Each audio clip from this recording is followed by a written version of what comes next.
Yo, let's do it.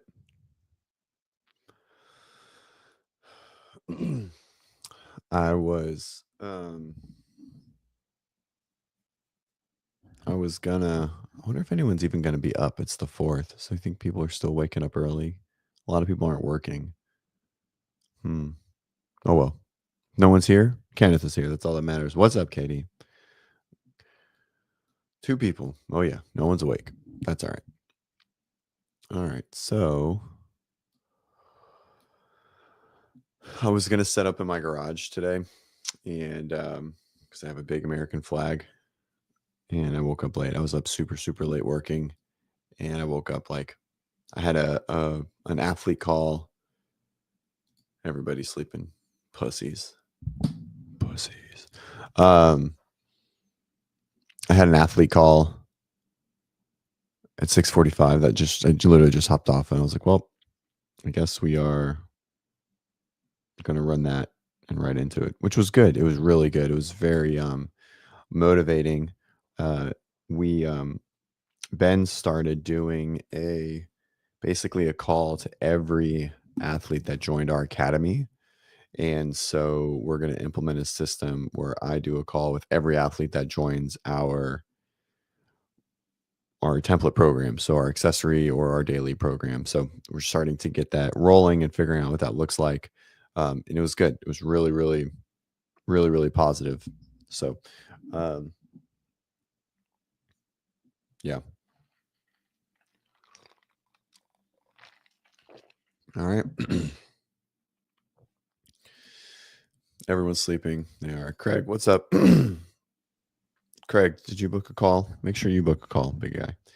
Slater, I haven't seen you in the show in a minute. I feel like I haven't done a show in a while. When was my last show? Last Friday, I think. I thought that thumbnail was on point. I feel like it would have got hundreds of people at least. You know what I'm saying? Let's see, live a week ago, 6 days. Yep. Anyways, Vic, what's up? Good morning. How you feeling? We're gonna fix those double unders, that's for sure. 100%.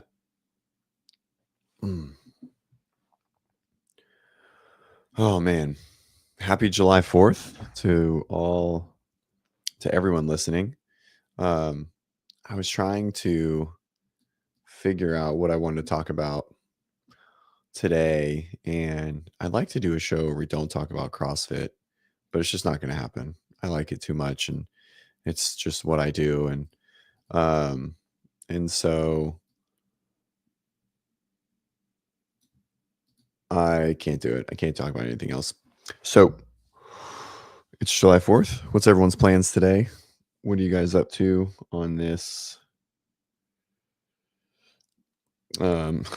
What are you guys up to on this day? Well, this is fun. Good morning, Judy. CJ and Friends. That's what the show should be called. CJ and Friends. Like this, the CJ and Friends show. I don't know. Is that too conceited? Right? I feel like that would be super arrogant.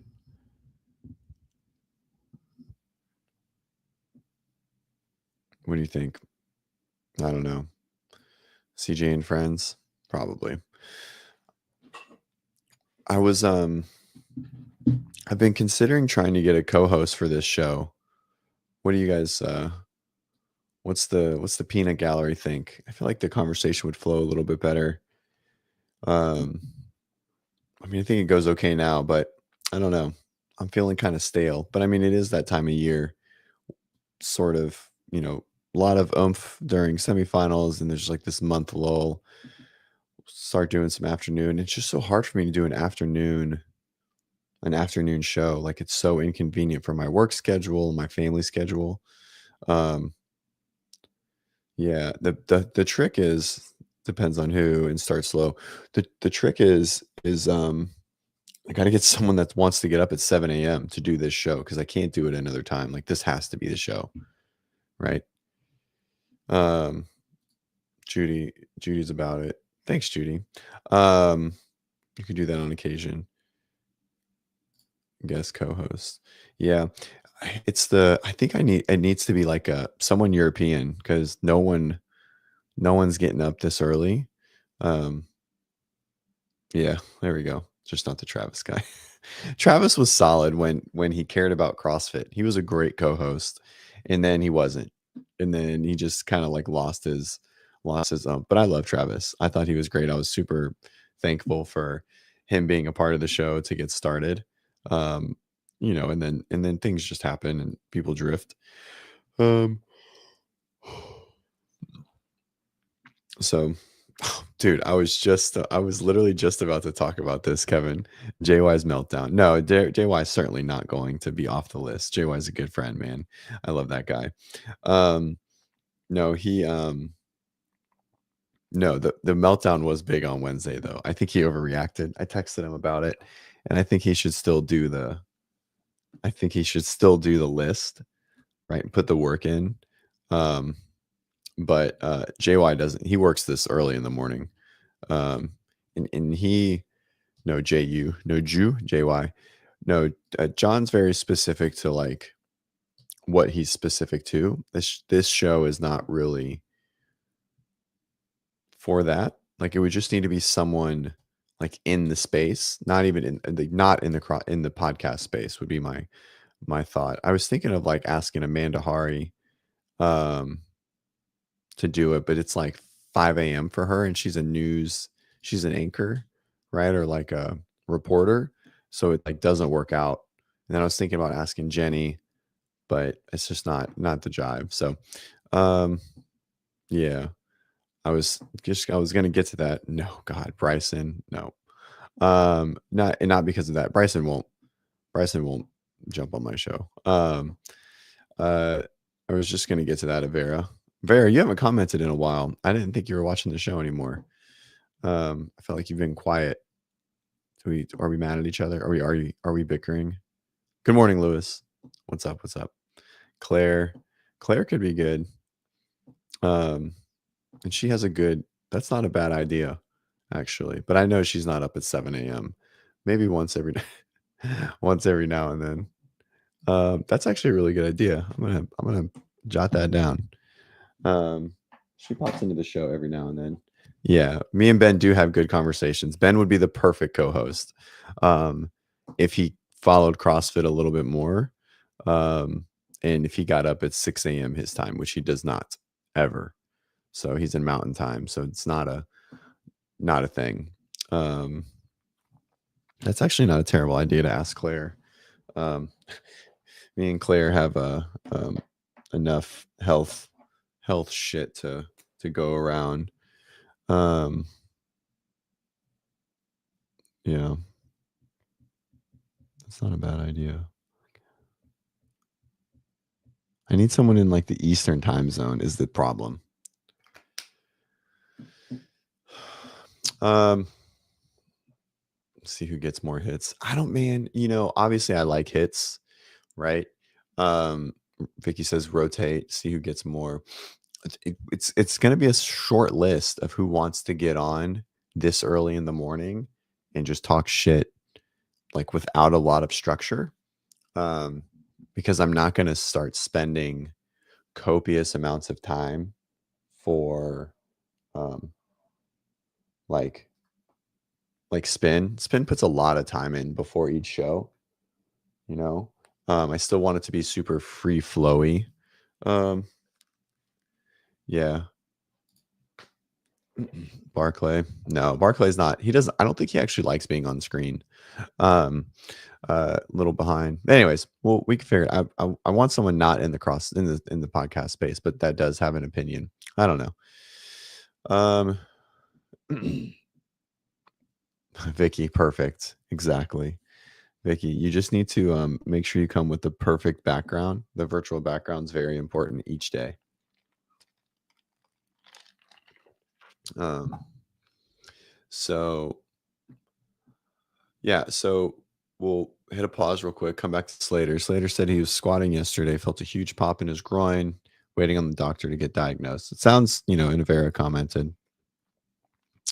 Um, uh, Come on, we'll help you get back for sure. It does sound like an adductor or groin strain. Avera is pretty much on point. The doctor's just gonna do nothing, right? Like the odds of a rupture are, um, and are basically nil.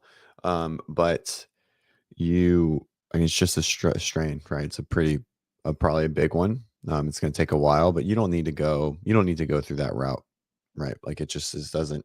It doesn't seem necessary. You can walk, right? I know you can hardly walk, but you can walk, and so um, you're not pissing yourself, right? So we know it's not something super um, neurological, right? Like you don't have numbness or anything like that. It's just muscular. So I don't think you need to go that route. You can probably just reach out to a PT, a local. You don't need a prescription to do that.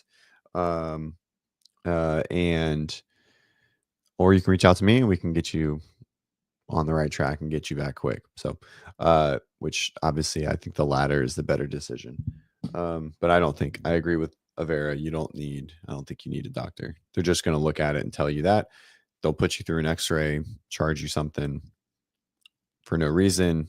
And if they're really pain in the dick, they'll put you through an MRI to like make sure that you don't have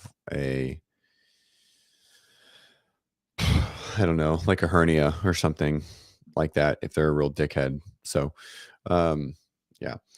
Eh, Kevin, everyone does have an opinion in CrossFit, but not everyone likes to talk on camera, which I've learned that I think a lot of people, like I have coaches like Lando. I've had Lando on here, right?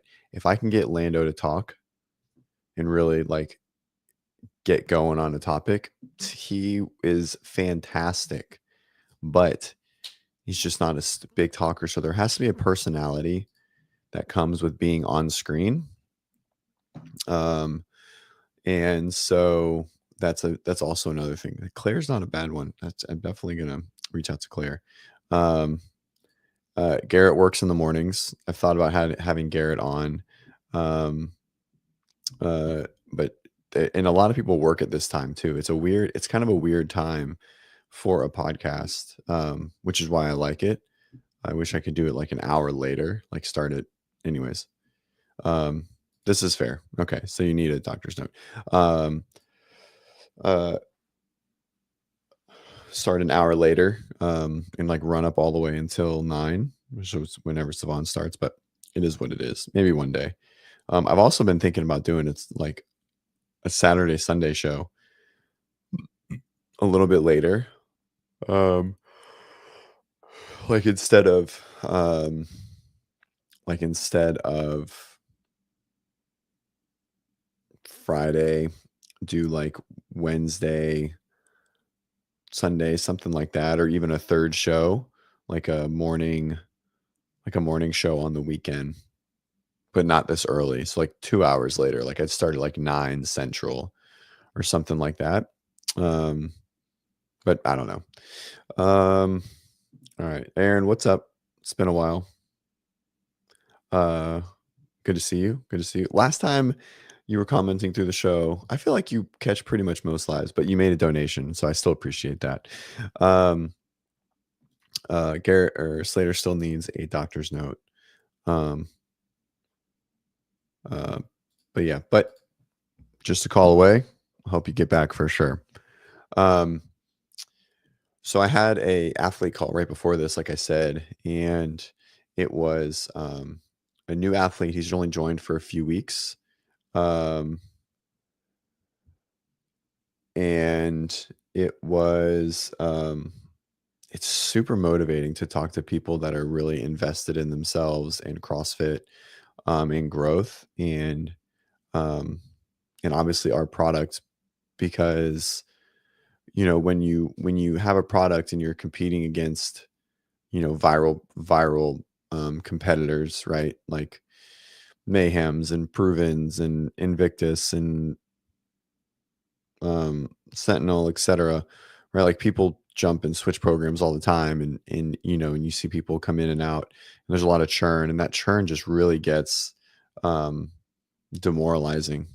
Um, and so it was nice to see someone that's like really thriving in your product, that isn't one-on-one coaching, that you don't communicate with on an everyday basis. And so it was really cool. Um, yeah. Anyway, so I'll review mm,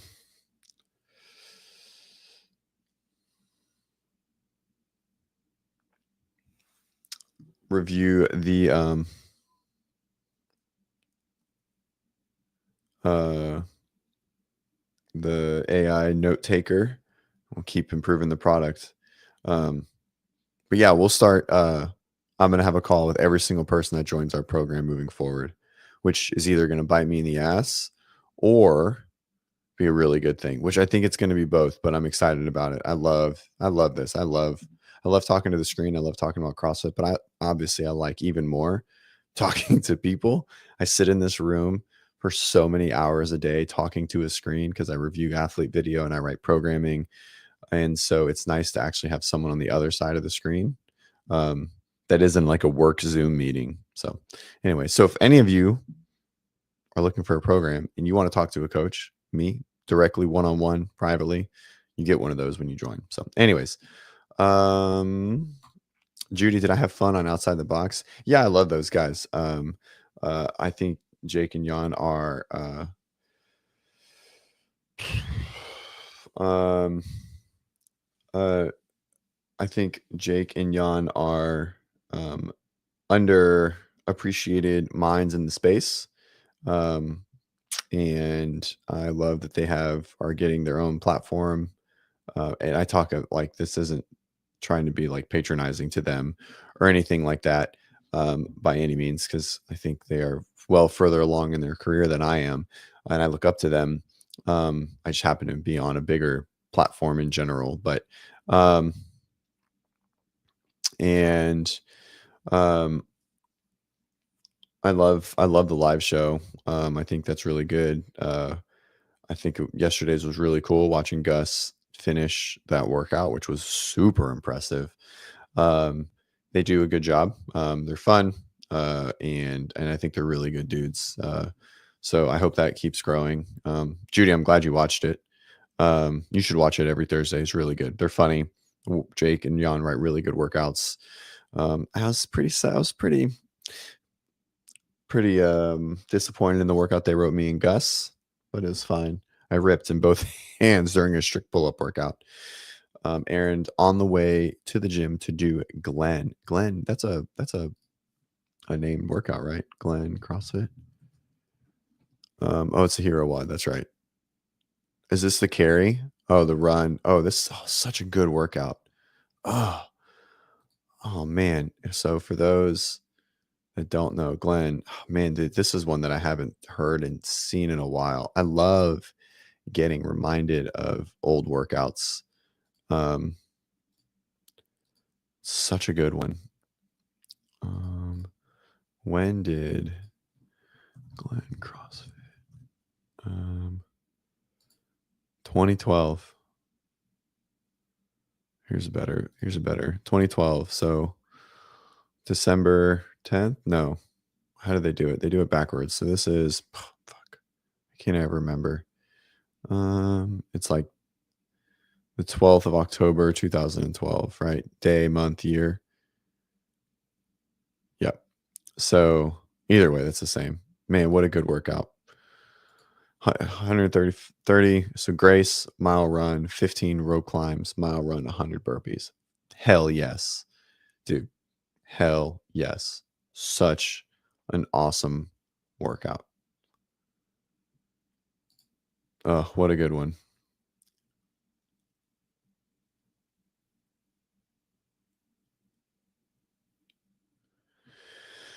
Good luck, Aaron.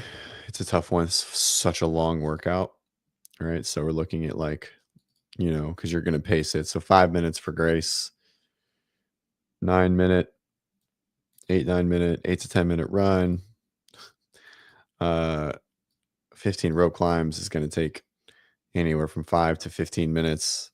So something super long, 100 burpees, another 8 minutes, 24, 30, 40 minutes would be, I think that's like the general gist. Good morning, Tim. What's up?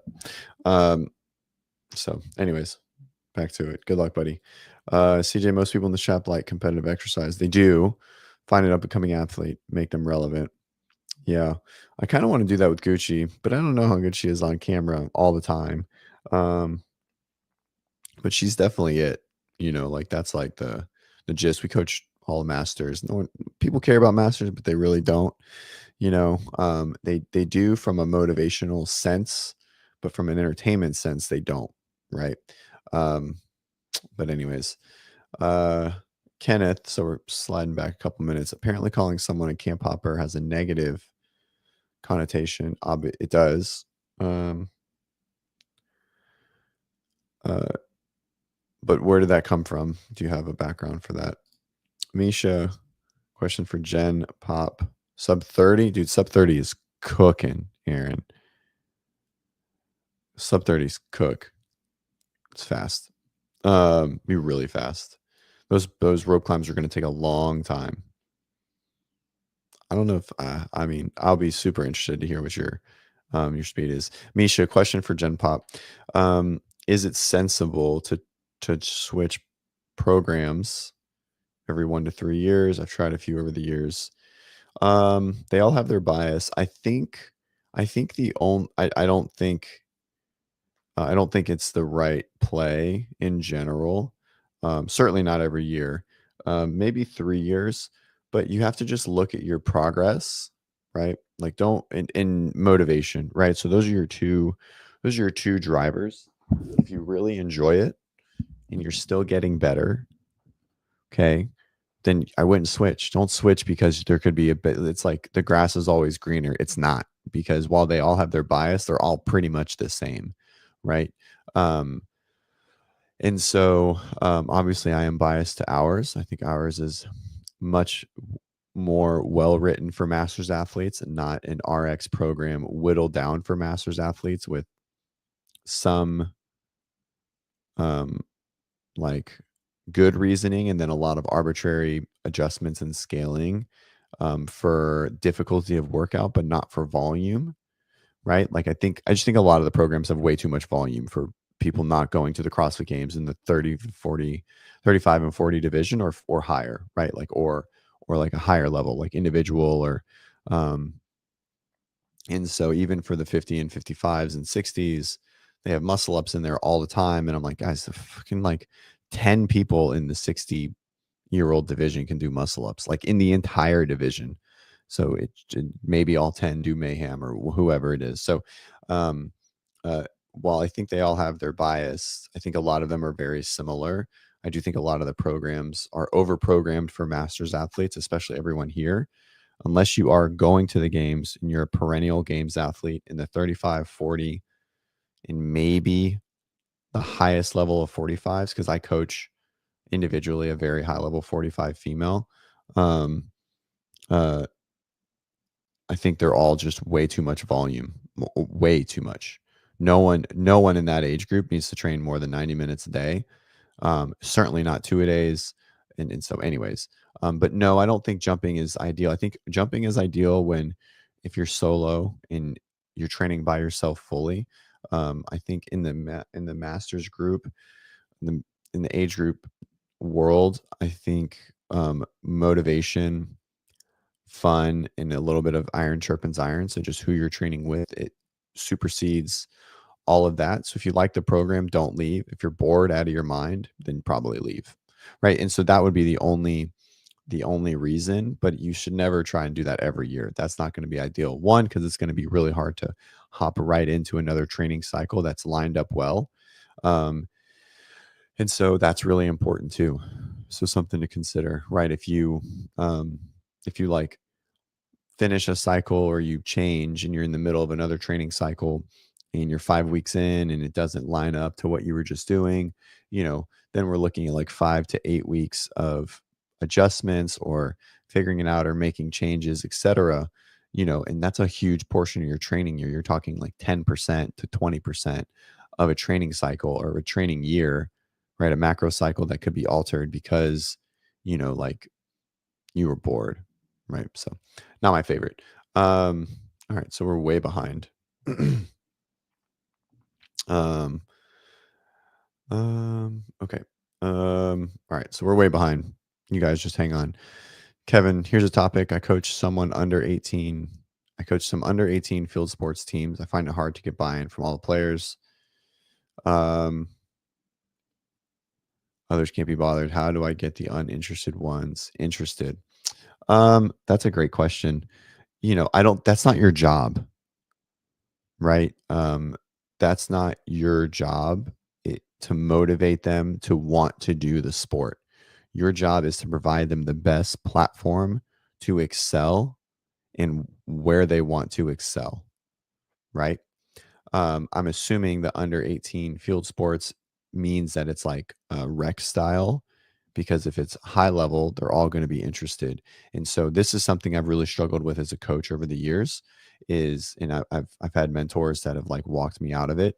Is like I've had athletes at the highest level that aren't interested in training hard, right? And so um, your job is to provide an opportunity for them to excel, not force them to want to change their mindset to excel. Now, you can put them in a position where their mindset can change, right? Which is by highlighting success and growth with your interested athletes and show them what happens when you put in the time and you put in the work. But it's not your job to change their interest, right?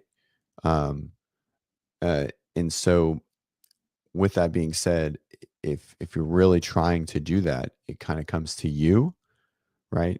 Like, be the role model, be the person that they want to be, right? Show them what the hard work can do, and the success that it can bring them. Um, and if they want to change, they will, right? By you providing the situation. Um, so I hope that helps. It's probably definitely more of a back and forth conversation. Um, uh, let's see. Back to Jake. Avera doing Hiller's challenge over under getting 50. Let's see. So you're gonna row probably like 950. So you'll be off the rower at like 6 and change. I think you can get 50 burpees. It's gonna hurt, but I think you can get maybe just under 6. I think you can get 60 burpees. Um, um, and uh, and so I think it's possible. I think you can't cook yourself on the row. Avera asked, or Vicky asked how good you are in the row. Um, yeah, 430. So 4 and 430 are a huge difference in pace. 4 is exactly 1,000 calories, right? That's like almost exactly 16.6 a minute. So 1,000 calorie pace. But 430 or 530 is like 1,100 to like 1125, right? So that's a big difference. So it's just something to keep um um something to keep in mind um when you're doing it, right? Um 30 seconds on the row can really cook you, right? From an effort perspective. So um anyways, Aaron signed up for Lifetime Sentinel. Dude, you're a real one, man. Um, you know, I hope you know that. I think you're a really good human. Um in general, and you're very invested, and that's such a cool thing to do. Kudos to you. um Misha, they have 1,000. They have probably more than 1,000 now. I don't think he needs much help. That's irrelevant to the point, right? um that's a really it's his thing. He's grown it from the ground up. And yeah, and so for everyone out here that has this notion, and so Misha, this is an interesting one, that like, like 1,000 paying members, and that can be a lot of money, right? um but there's a lot of overhead costs, and he's going to start getting more and more overhead costs in general. um Money goes not as far anymore, right? Um, and so as they grow, that money gets thinner. So don't ever think that because someone is perceived to have a certain amount of income that like they wouldn't be extremely grateful for someone joining their program, right? And investing in their success, like Aaron does for a lot of the podcasts, right? Because 1,000 sounds great, and if it's $20 a month, he's making 20K. It doesn't work like that, right? He pays Bryson full time, so I'm assuming he's not a greedy fuck, and so he probably pays Bryson pretty well, right? They have some one-on-ones and they have some extra stuff too, and it's just them. But they pay graphic designers and they pay for processing fees, and so there's a lot of other costs that come with. It's not just assuming he had 1,000 members, they all pay $19.99 a month. He's not making $239,000 a year. Like that's not how it's like coming into his bank account. So just to make sure that everyone understands that is not how it works. Fuck, I wish it did. I wouldn't I wouldn't have as many one-on-one athletes if it was, but it just doesn't work like that. Um, anyways, Vicky, I think the value WODprep offers is the ability to chat, get feedback, and some others that are just programming. Yeah, I think that's what we're trying to do, right? Like I do think a lot of the programs are similar, and obviously I'm biased to ours. Um, uh, but we're still in the size, and we have the team and the structure and the infrastructure where we can really put time into making it as individualized as possible on a template track, right? um, Communicating with every person, rapid feedback times. We have a big coaching team. Again, that doesn't mean that we're crushing it financially. It means we have a lot of people to pay, and we want to try and I want to try and make full-time coaches. I don't think people realize in the CrossFit space, um, that even besides like the faces of these companies, a lot of these coaches don't make a lot of money, right? I'm so glad the conversation went here. So glad.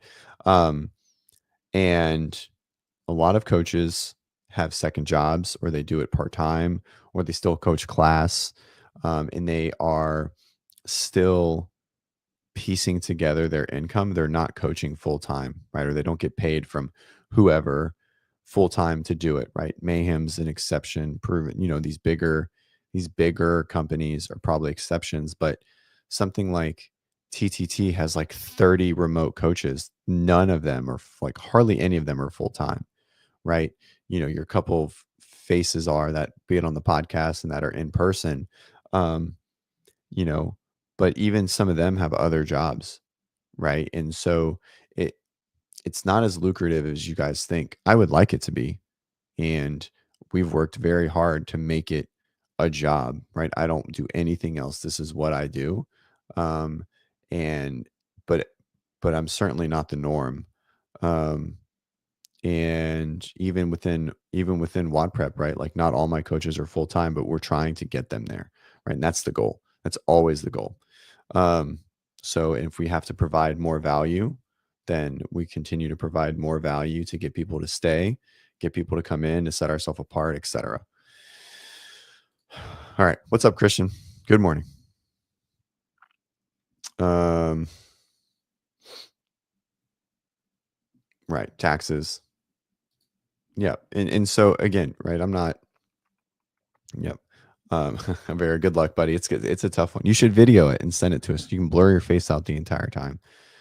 Judy Taylor's extremely responsive. That's awesome. I love it. I know he's does an amazing job in there, is what I've heard. And so, I wish him all the success in the world. So,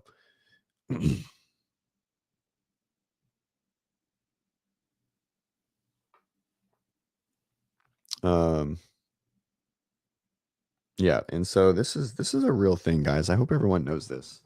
Um, and so just for a realization. So a coach, whatever coach that is, Bob. Bob works for XYZ training company. Well, XYZ training company has SEO, marketing, back end work, admin, owner, et cetera, et cetera, et cetera. And so XYZ Training charges $300 a month, okay, for programming. Most programs split to their coach 40% to the coach, 60% to the company. Okay. So assuming that's the split, we're not going to talk about what WODprep splits or what other companies split that I know. We're just going to go with what the normal is. Okay. What the normal is. That's $120 to the coach. All right. $120 a month, $30 a week for a program. Okay. That is individualized for a coach that you probably talk to regularly. Maybe it's individualized, maybe it's not. It should be. That's what you're paying for, is a fully customized program. Sure, workouts come from a template track sometimes, or it looks similar to someone else's because you're in different times of the season, etc. Avera, we're going to get back to your statement here in a second. And so $120 a month, $30 a week, roughly. Okay. If you spent 2 hours on someone a week in general, we're now at $15 an hour. Everyone watching, all 19 of you, is $15 an hour good money to live on? Okay. The answer is no. It's a resounding no, by the way, like a resounding no. Okay. So a coach can have 40 athletes. All right. 40 times 120 a month, right, is $4,800. Okay. Before taxes. All right. 4,800 before taxes times 12. Okay. All right. That's 57K a year. Okay. That's if you had 40 athletes. Okay. All right. And so 40 athletes is fucking bonkers. Okay. Even if you spent, and you're going to spend 2 hours with each person a week, obviously you're not. That's 80 hours. And that's not possible. Right. So right there, immediately, it is possible, by the way, but we're just trying to lay it out there why coaches don't make as much as people think. Right. And it's impossible. Okay. At that number. Right. So for people looking for one-on-one coaching, considering it, etc., remember, there are a lot of hands in the pot, and $300 is probably not a number that's going to make the coach a lot of money. Just something to consider and go out there with, right? Coaches are not making, so many of these coaches adjust their lifestyle to do the coaching thing. And so just keep that in mind. Just it's it's tough. The 4/9 rule, which is what that is, 40% or whatever, is, guys, it's brutal. Brutal. So just remember that. And then to piggyback on that, to all these companies out there charging $200 a month, stop it. You're hurting the field. You're hurting the profession. $200 is not an acceptable price for one-on-one coaching. It's not. It's not even a little bit of an acceptable price. It's or change the words that you're saying in the product that you're providing, because it's not the same. You will not provide a good product that's individualized for an athlete with results being reviewed, feedback, coaching, all the things for $200 a month. Not even really for $300 a month if you're splitting it with a company, right? Just to be clear. Anyways, all right, I'm off my soapbox. Okay. Avera. So the snatch video. Well, first off, thanks for watching the snatch video. I didn't even know it was going live. I don't understand the statement. So CJ, by the way, I enjoyed your snatch video. Thank you very much. I love teaching weightlifting. Some people say I don't teach it very well. Um, I just learn from others, right? I've watched Catalyst in Cal Strength and Soul and Coach B and all of them. And I just go based on what they've taught me. I'm not an expert weightlifting coach. But we've taught a lot of people how to weightlift. And I think we do a pretty good job. I think I hit all the points, right? Anyways, no offense to anyone, but you're not joking when you said you cater to the older folk. I don't know what that means. I feel like that's an inside out compliment or like a compliment sandwich, but I'm not 100% sure. Anyways, well, thank you for watching. Kevin, thanks for watching the workshop. Kenneth, we'll come back to your statement in a second. Most online coaches are charlatans, 100%. And so this is where money is truly made. Money is not made in one-on-one coaching. It can be for some, right? And like I said, I think I've done a good job. But for most, it's not there. It's made in selling template programs that you sell to hundreds and hundreds and hundreds of people. Our goal is to be one-on-one coaches and sell a highly individualized product for a premium price to people that are going to stick around for a long time.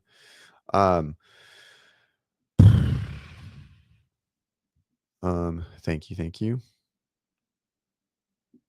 Oh, yeah, I think that's our goal, right? And it's not even, and we say masters because, right, it's our general marketing pitch, right? And so it's not that we certainly do, but we cater specifically and primarily from our template stuff to the athlete that just is learning the world of CrossFit. It doesn't matter your age, right? Like age is important, right? When you're looking at total intensity and volume and things like that. But a scaled 25-year-old that can't do pull-ups, isn't strong enough to do a strict pull-up, has never touched a barbell, is overweight or undersized or lack of muscle is still the same. That person is so similar to the 52-year-old that's in the same physical boat. Like they're so similar and we're going to train them almost identical, right? But the 22-year-old is going to grow through the program faster than the 52-year-old is. That's just how it's going to work. But you look at the level of the athlete first before you look at their age, because their age will dictate their level almost 100%, right? Like that's just how it's going to work. So, and then you make the adjustments based on age, right? And then that's like the progression of the athlete. If your hit doesn't hit the bar, you're wrong. Yeah. So, it's probably if the bar doesn't hit your hip, right? You shouldn't blast the bar, obviously, which I think I talk about in the snatch seminar. But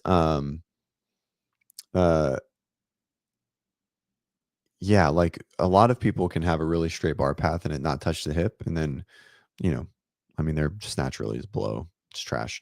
All right, Kenneth. How do you quantify RPE? It's all subjective, right? So seems like a feeling, seems like just a feeling rather than quantifiable effort. It is. That's the whole purpose of it.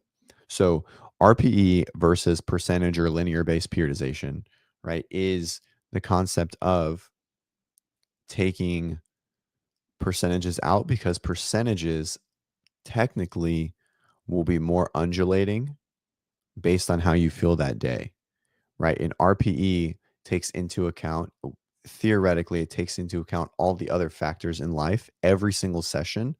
Because if you're doing, so it's, your SBD, right? Your squat dead bench or squat bench dead, right? You are working to a 1RM. And so you're 4 weeks into a cycle, you're at a RPE 8 for a 3. That RPE 8 for a 3 will be different on Monday for a back squat, will be different on Monday, Tuesday, Wednesday, Thursday, Friday. And that's important in the RPE world because if we just did 80% for 3, back up, that RPE might be different loads, but it's still an RPE 8 specifically across the board for you, even if the numbers are different. But if it's percentage biased and that number is set, then that actual effort and input will be changed based on how you slept, what you ate, did you argue with your girlfriend or boyfriend, et cetera, et cetera. And so then it's theoretically undulating in efforts, whereas RPE undulates the weights and the efforts theoretically stay consistent and linear over time, right? So that's why RPE is there. It is just a feeling, and you get better at it over time too, right? When you can take ego out of it, et cetera. But if you put 85% or 90% or 92% in a lift, that 92% could be like a max that day. And the thought is why RPE is superior, at least in their mind, is that that could ruin the next training day or the next training week because it was too much effort. Or if you feel really, really good, then we undershot and now we're missing it and now we're underloading. And so that's where RPE goes from. So it is a feeling specifically. Um, it, we know Kenneth, or we know Grant. I don't like that it's subjective, right? For sure, it's not great for everyone. I don't think it's universally as good as, um, um, I don't think it's as it's so dependent on the intelligence of the athlete that I think it can be negative. And so Avera just messaged Grant, and so this is great. So Grant says he's an RPE 10 at every Metcon, okay, which is true, 100%, right? But Avera says the problem is most people have more but don't want to go there, and so this is what I see mostly, right? Is one of these two, okay? Is one of these two, and then Judy, right? So you have Grants and Judys, okay? Um, so you have Grant who doesn't know anything but all out effort, right? And then you have Judy who is potentially very timid, right? And um, undershoots her goals, right? Maybe because of fear or lack of confidence or whatever it may be. Um, and so we have these two athletes. And for me, I think RPE gets better as athletes get more experienced and more mature, less ego driven, more confident, right, in their ability to assess just themselves within a certain situation. I think RPE is less successful for athletes that are dum dums and what I call big dumb athletes, which I think big dumb athletes have a very important role in our sport or in the training world. But those athletes are going to really, really struggle if you give them freedom in RPE versions. On the flip side, RPE is less beneficial for athletes that are um, second guessing themselves all the time, um, or newer to the world of CrossFit or powerlifting or wherever you're using RPE. And so I think percentages will show a coach has more um, like knowledge about the athlete than the athlete has about themselves. And so I think for template programs, RPE is probably better overall. If you can teach the athlete how to use RPE, so you need anchoring weeks. People need to do so. Judy, a good way to do this. So here we'll push forward because I can talk about this for a long time. We wrote a raw strength program, by the way, 100% RPE based. We teach RPE for an entire session, and then we go through what's called an anchoring week. Okay, and so the anchoring week is for people like Judy or like Grant. Basically, we build up to X RPE, and then you take that RPE for a max effort move, right? And so for someone like Grant, we'll say RPE 8 of a back squat, right? And then you do as many reps. Grant might only get 1 or 2, which means he overshot his RPE.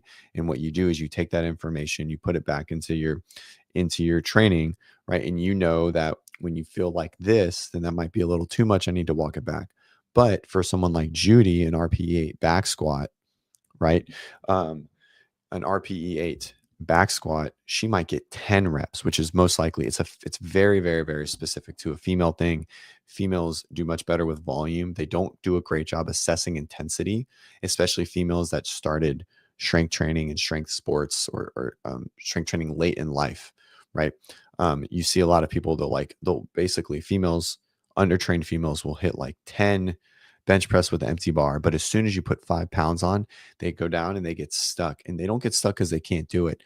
The CNS doesn't fire. The mental capacity isn't like the assessment of the situation is just different at that point. And so anyways, it's super, super common. We see it all the time. And there's like this like learning curve too of like actually putting hands on iron, etc. But for Judy, right, if Judy's using RPE, it probably would benefit her to do some anchoring every now and then with different movements to really understand what an RPE 8 might feel like. Because if we told her to AMRAP it, right, or max it out, she's probably going to get, if it's an RPE 8 of 3 on a back squat, but we want her to AMRAP almost like 5-3-1. We want her to AMRAP the last one. The odds of Judy getting 5, 6, 10 are super, super high. Okay. So 5 RPE 8 for 3, you should get 5 or 6 reps. Like that, theoretically, that's where it should be. But Judy might get 10 or 12 or 20, right? And then that should tell her that, okay, I'm undershooting my RPE. Anyways, so RPE for the win. I think it's good. I think it's only good for athletes very like cerebral and introspective about their training. I don't think it's good for athletes that just want to come in and get a lift in, et cetera. I think percentages are totally fine for the majority of people because athletes don't like to make decisions, right? And so it's just what I've learned. What I've learned over the years, science-based lifters will say that's dumb, blah, blah, blah, blah, blah. Well, not everyone wants to fucking turn into Huberman when they train, right? They just want to do stuff. So anyways, Kevin, if you're gonna dumb, if you're gonna be dumb, you got to be tough. Yeah. And so the big dumb athlete statement, I think early in people's career, they're more risk taking, and they do some things physically that maybe they weren't like truly capable of at that point because there's no fear limitations. But as athletes get further on in their career, Gucci's a great example, right? Like sometimes I tell them like, hey, I need you to turn it off. I need you to be a big dumb athlete. But when you've done things for a long time, you start to have like predictive processing that plays a role in your decision making or effort, and it throttles you, right? Like it pulls you back. So uh, I tell a lot of my athletes that have been doing this for a long time, because again, I coach masters and a lot of them are worried about injury or blowing up or whatever. I'm like, I want you to blow up. I need you to be a big dumb athlete here and see how far you can push your red line. And so, yeah. Anyways, did I answer both? I start too. Yeah, cool. Yeah, Vicky, we're just gonna keep doing. We're gonna do so much echo. It's gonna be so much, so much. All right, what's everyone's plans for today? Do I have something next? Right, 20 cal echo, 100%. Which is the perfect example. There's a workout. Well, I won't do a lot of workouts now, but early in my career, I did a 50 cal test a lot, and after the last one that I did, like I went home, cold shakes all day, cold sweats, like laid on the couch. And this was in like 2019, 18, maybe. I never did another one.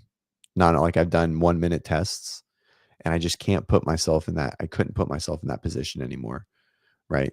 Like you just know the difference. And so sometimes you got to be a big dumb athlete, and that's what's going to move the needle. So, all right. Sometime this weekend or early next week, me and Tyler from Spin are going to have a conversation about his rant on Wednesday. And we're going to compare it to Dave's interview with Pedro or Peter on Coffee Pods and Wads yesterday or the day before, whenever it was. Because I think they are super conflicting, and I'm really, really excited to talk about it. And I do think that this topic is the topic that needs to be being discussed when we're trying to figure out where and what the games should do, where the limits are, um, and the direction it might be going versus where it could be going, um, uh, what the limits are, etc. So I'm really excited about it. I don't want to talk too much about it here because I really want to get a show about it. Um, and yeah, so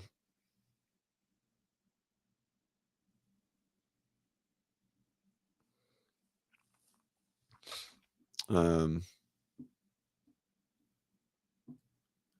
good stuff. Good stuff. Okay. Um, yes and no, and we'll see. It's gonna be a good talk. I'm excited to really dig into. Thanks, Kevin. You're the man. Um, I'm excited to dig into the Peter interview a little bit more.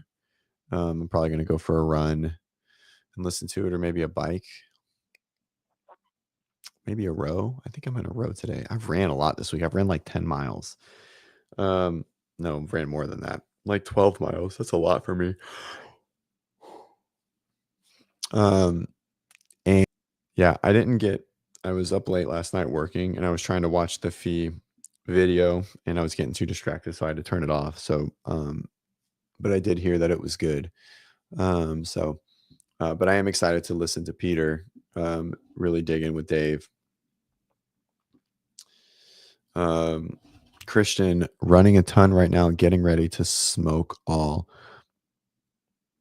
I don't know. Is this two different topics? Kevin, thank you so much, guys. Everything always helps, obviously, and I appreciate it a ton. Um, it's such a cool thing to um, it's such a cool thing to like be able to do this because I enjoy it, not because I have to, which is fucking fantastic. Um, and keep enjoying it. Have a great crew that's watching and hanging out. Um, and talk about topics that you guys want to talk about and that I want to talk about, and then we just shoot the shit. It's just so fun. I enjoyed it. So I enjoyed so much. Um, Vicky, you're the best. Stop. You you don't have to do that. No one has to do that, by the way. But Vicky really doesn't have to do that. Vicky pays for. Um, uh, Vicky's a 101 athlete. Anyways, the morning crew. Potty training updates. Oh, we're just crushing it. Let me see. I'll pull a picture up of Bennett yesterday. Hmm.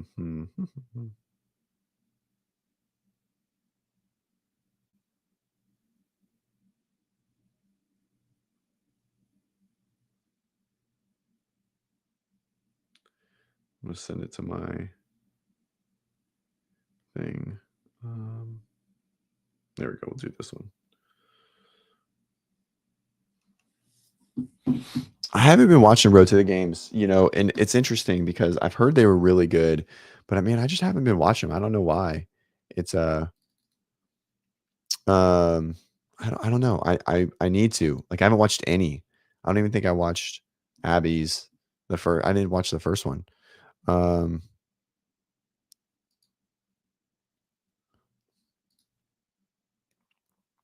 Um, but I need to. I think I'm gonna sit down. The problem is I just get like I don't know, like 30 minutes. I need to be like really uh every other episode is good versus Abby's, you mean? Um like the first one. What did I watch? I feel like I watched Austin's maybe or Austin and Colton. I don't know. That's dumb. It shouldn't be one day either. It should definitely be a couple days. Stop. What am I doing here? Oh, stop screen, present. Oh, I wanted to show what I did yesterday. Window. Bam. There's my stud. That's my buddy. God, I love that kid.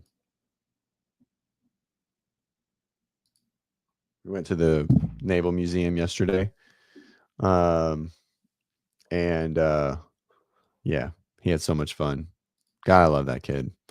Um,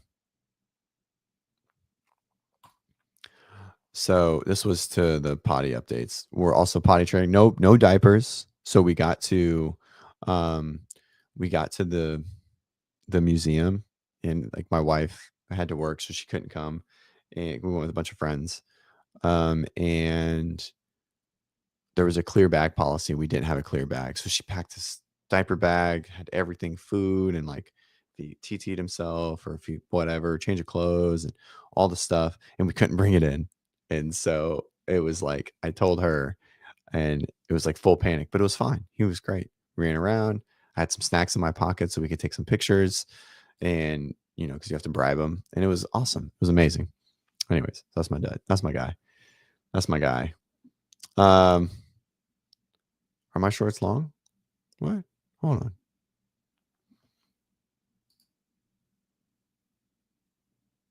Those are like 5 inch. I think they're just sitting low. They are usually a lot shorter. So, but I appreciate it. All right. Those are 5 inch cut. Sitting low. He like pulled my shorts down. You know what I'm saying? Road to the games, meh. Mm, yeah, I don't know what the difference is. I want to watch. I want to sit down and watch and maybe compare some old ones. Um,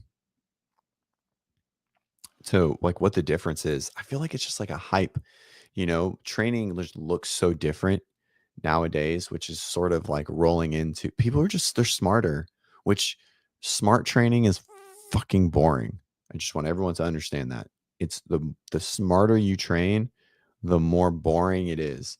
And so you need to capture the person and the personality more than the test itself in these videos or the training implement itself.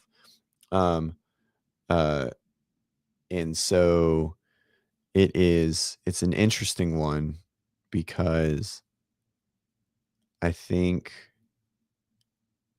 back in the day, like just what they were doing was what was entertaining. And now it's just not the case.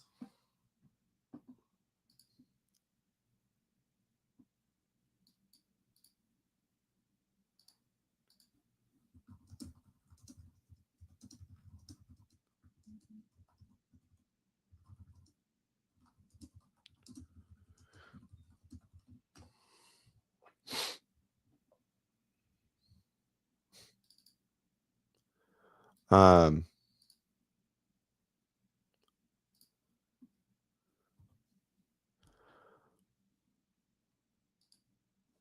so anyways, it's definitely different.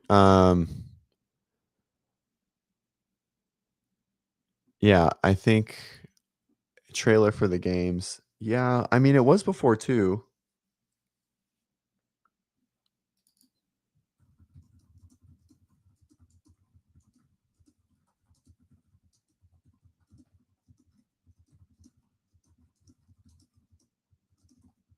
My athlete is traveling and for training, and she didn't bring a jump rope and grips. And for me, my only bag, like I don't have a training bag anymore. I only travel with grips and my jump rope and tape and my wrist wraps. Those are like the four things, because like those are the only things that you always might need, but you can do all of other training without those four things. Or like you like those are the only four things you need. Um anyways, so now I have to change training. Anywho, okay. Um Blue Angels Classic Pensacola, of course. Thank you, Judy. He's the best. Yeah, yeah, it's awesome. So yeah, are they not? Isn't that the whole goal of them? Road to games, they're not mini docs. Isn't that the gist? Isn't that what they're supposed to be? Um, I'll have to watch. I think I'm gonna start. Yeah, that's right. That's it. My jump rope, RX Smart Gear. My grips, RX Smart Gear. Um, tape, I don't know. Whatever the sticky tape is, I don't even know the name of it. I can see it. Goat tape, and then I have 4-inch wristbands. That's it. It's the only thing that's literally the only thing I train with ever moving forward. Now, I don't like frog grips. I don't like Chalkless grips. I'm sticking with chalk. I also have never really struggled with gymnastics pulling. Well, I have struggled pulling gymnastics. But I have literally never tried a pair of chalkless grips. So I'm just going to stick with my normal. I'm not going to buy new things. Doesn't matter to me. It's not my gist. Know what I mean? Jelly bean. My dad used to say that. Know what I mean? Jelly bean. That was like probably his most common, or like jerk. Called me jerk a lot when I got older. Grant was for sure off the row at like 4 minutes and 20 seconds, which is not ideal, I'm guessing. Yep. Look at that. Almost like I knew. That's fast. That's like 1,300 calories an hour the whole time. That's really quick. Too fast, in my opinion. 1,200 is 5 minutes. That 20 seconds is a lot. It's only like 5 burpees, but it's so much. So the question is, he got off at 4:38. Should he get off at 5 or even slower? 5:30, it's a whole minute, right? So you got 71 in 5 minutes and 20 seconds, right? So you can do the math. That's roughly 13, right? 13 a minute. 13 times 5 is 65. Yeah, so 13-ish a minute. If you can hold 15 a minute at 5:30, that's going to be basically the same score. So you're going to need to hold like 3 or 4 more. So that's probably a little too slow. But 5, right? Because that means you're going to need to hold, like, if you got off at 5:30, 4 minutes, you would need to hold like 17 a minute. And that's way, way faster than the 13 a minute that you held. So I would say 5. 5's probably good, right? Because then at 15 a minute, which is just two more, right? That puts you at 75 whole time. Right. Yeah, exactly. And try and sprint the end. There you go. See, you're learning. You're learning. Exactly. Took the words right out of my mouth. So yeah. But you gotta, like, 15 is gonna feel not that bad at first, and it's gonna get real shitty, and then it's gonna be a sprint at the end, right? You're not gonna be able to do 20 in the last round. So if 80 is the goal, then you probably need to think like 15 and a half every round, right? And I know that's super like arbitrary, but like in between 15 and 16 every round. Because if you're just at 15 and you're at 60 at the 9-minute mark, it's going to be almost impossible to go extra 5 reps. So 75 is fine. So yeah, anyways, that could be good. All right. What else? Anything else in the CrossFit space? We're having a good conversation. You guys asked good questions today. It is July 4th, so happy 4th for all of our American athletes. And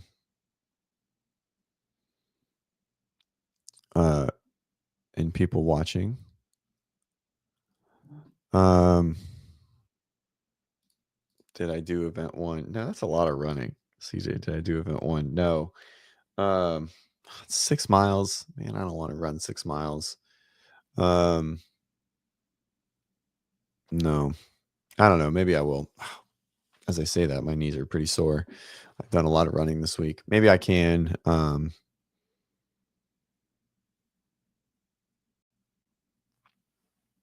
Maybe I'll run it next week. I did a High Rocks workout yesterday, or a High Rocks training at the gym with some guys getting ready for High Rocks, my boys. That was fun. It's all right. I mean, it's the same thing. This is the problem. This is my problem with it. It's the same thing every time, right? Every time. Like, it's just the same workout. JY, I would run backwards and beat JY in a High Rocks workout. So anyways, I will do one, I think, just to do it. But I do think it's going to be a little fleeting. Uh,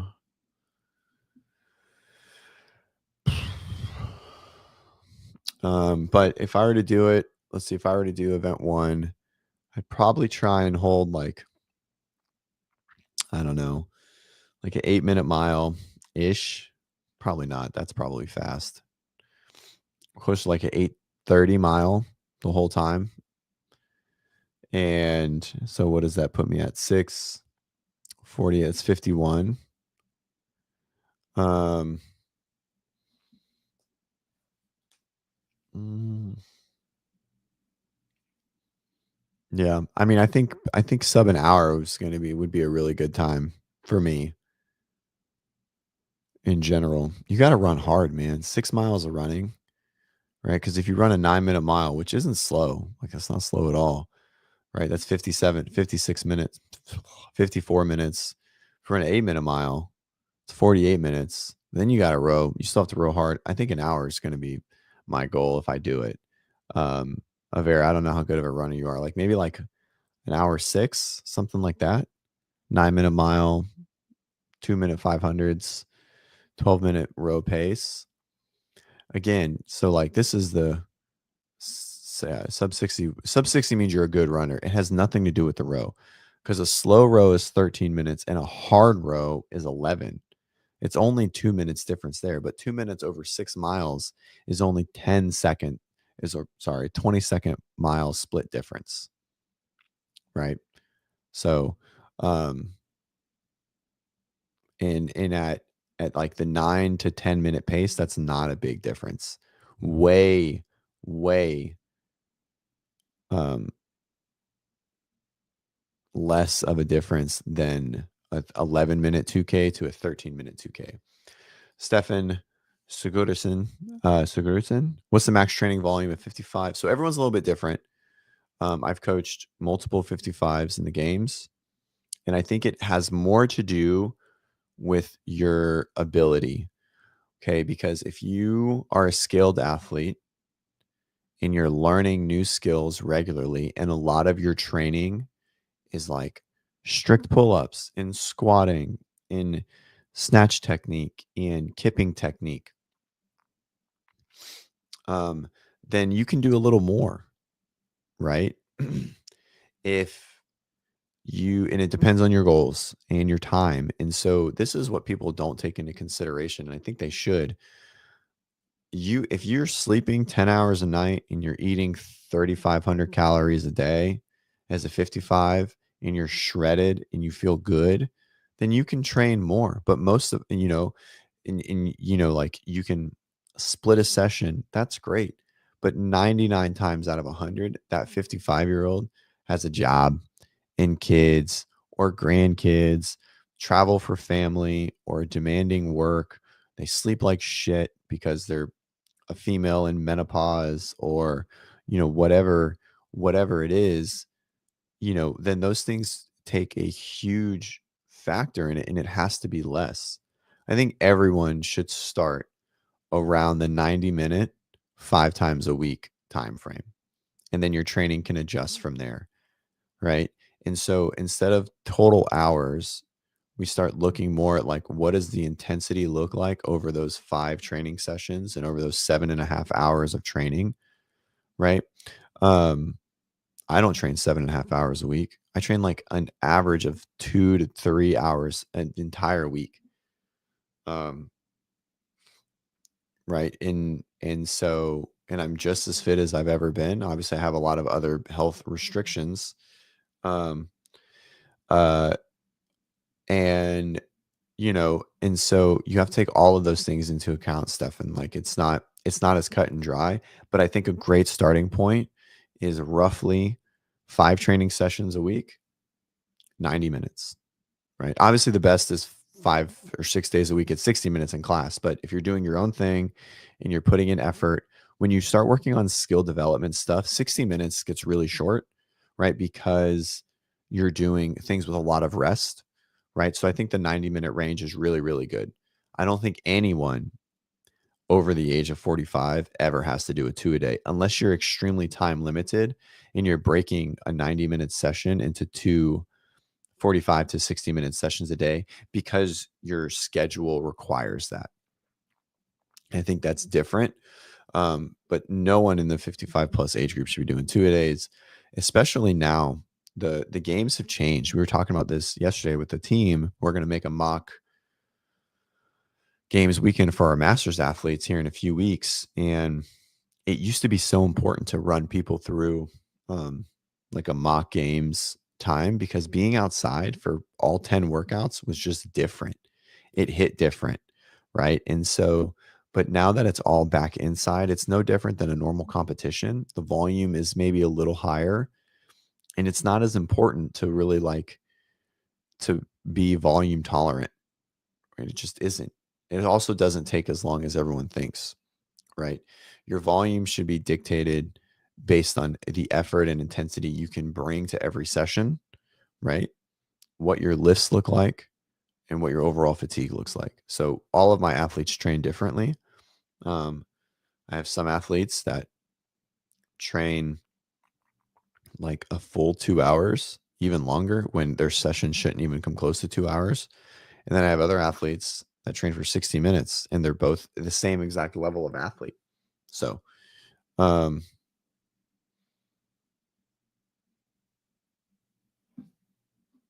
Avera, and so Avera says age is not the determining factor, the individual. I train 3 hours a day, 5 days a week, 2 sessions a day, hour and a half.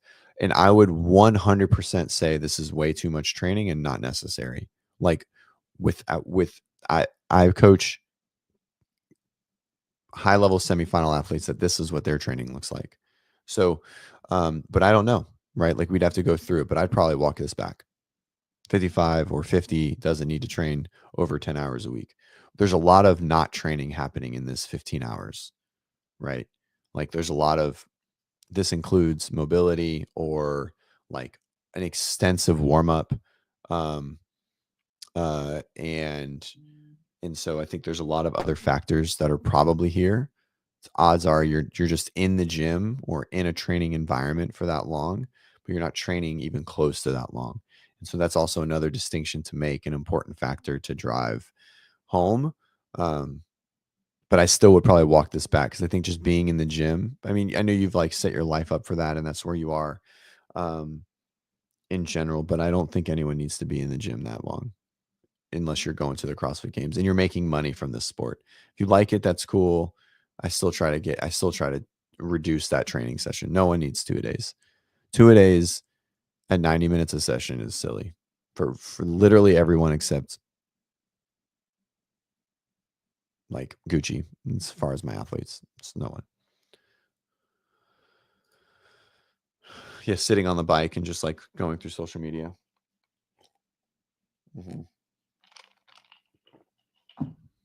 But all right, what else? Is there anything on Instagram? Anything worthy?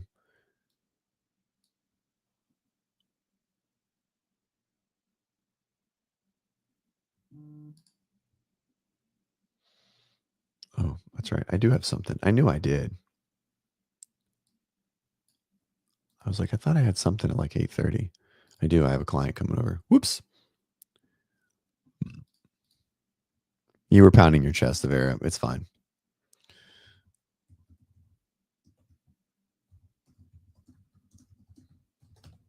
But innately, I think that's too much training. But who knows? Everyone's a little bit different. But I usually try to walk back whatever everyone thinks they're doing, or whatever everyone is doing. Like if they come to one-on-one, I usually try and make them do less. The main reason is because when we're trying to learn new skills, if we're always trying to learn new things tired, it's fucking hard, right? Like, hey, okay, we got to learn muscle ups. It's like, well, you did 80 chest to bars the day before. And it's like, man, it's probably going to be a shitty muscle up day, right? And so I think that's where the bigger driver comes in for the older athletes is if you have all the skills, you can pretty much do whatever you want, right? Like when you just need to do fitness to be better at the sport of CrossFit, everything changes, right? Which is why games athletes train the way they do. Like they don't have to get better at like a specific skill, like a development technique. They do a little bit, but it's just always capacity. And so when it's always capacity, you don't need to be fully recovered for training pieces and sessions, etc., unless you just suck at sprinting, right? Like if you're just shit at sprinting, then you should probably be more fresh to sprint more. Um, uh, um, and and so if you just need capacity, then your volume is even less important of like the direction you can do more volume, right? Like when you have no skill development needed, like you have muscle ups, you move well, like you just need to get strong and you just need to get generally more fit and all the things, and you can just do a lot of CrossFit all the time, right? Like your volume can be high as long as you're tolerating it from like a joint integrity and like health perspective. Um, or you can do less and you're still going to get fit and you're still going to improve within the sport of itself. But the athletes that really struggle with skills, then I think they need to be doing way less because they need to only be prioritizing those skills, but they have to be even more prioritizing fatigue and fatigue management, right? um and like regression to the mean, and those things play a bigger role for the lower level athlete that can't do muscle ups because they only have 3 strict pull ups, right? And so that athlete needs to be doing a ton of strict pull up volume. But if we're always tired and we're beat down, then our strict pull up volume is going to be shit. So just, something to think about. Um,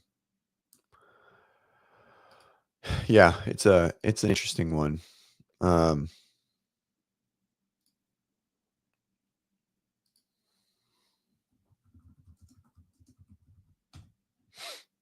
so anyways, all right. I'm going to eat some food. I have a client coming in 7 minutes. Whoops. Thank you guys. That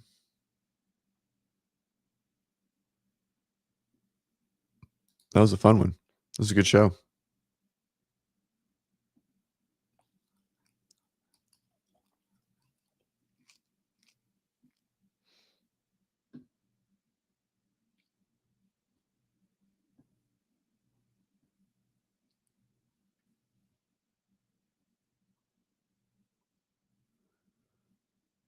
Huh. Interesting. All right. I got distracted. Adios. Have a great one. Thank you guys so much. Kevin and Vic, thanks for the donations. You guys are the tits. Have a great weekend. Happy July 4th. Enjoy it. I'm traveling next week, but I will be on, but I'll be live from Pensacola Beach. So, as always, stay fit and be a savage. We'll see you guys on the next one.